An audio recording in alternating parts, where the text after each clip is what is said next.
नमस्कार दोस्तों, स्वागत है आपका अपने चैनल सकारात्मक सोच और प्रेरक विचार में। आज का विचार है, क्रोध को पाले रखना गरम कोयले को किसी और पर फेंकने की नियत से पकड़े रहने के समान है, इसमें आप ही जलते हैं। इसका अर्थ है, जब हम किसी के प्रति क्रोध रखते हैं तो सोचते हैं कि हम उसे सजा दे रहे हैं, लेकिन असल में हम खुद अपने ही मन की शांति, खुशी और ऊर्जा खो देते हैं।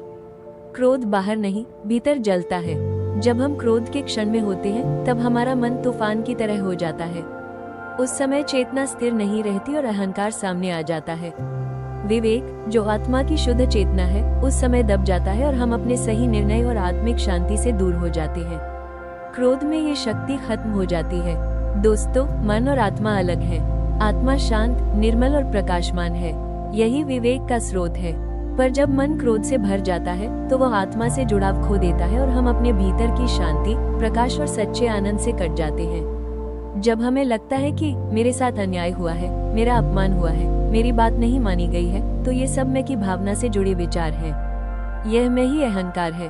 जब तक हम अपने आप को शरीर या अहंकार मानते हैं, तब तक क्रोध हमारा स्वामी रहता है। लेकिन जब हम पहचान लेते हैं कि मैं आत्मा हूँ, शांति, साक्षी, अजर, अमर, तब क्रोध की आग धीरे धीरे बुझने लगती है और हमारे भीतर स्थिरता, शांति और विवेक की शक्ति लौट आती है।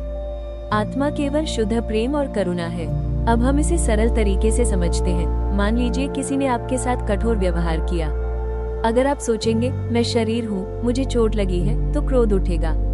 पर वही अगर आप सोचेंगे व्यक्ति अपने अज्ञान से बोल रहा है, मैं आत्मा हूँ, इसे समझकर शांत रह सकते हैं, तो वही स्थिति आपकी आध्यात्मिक उन्नति बन जाएगी। इस तरह आत्मा का दृष्टिकोण अपनाकर हम क्रोध को नियंत्रित कर सकते हैं और अपनी आंतरिक शांति बनाए रख सकते हैं।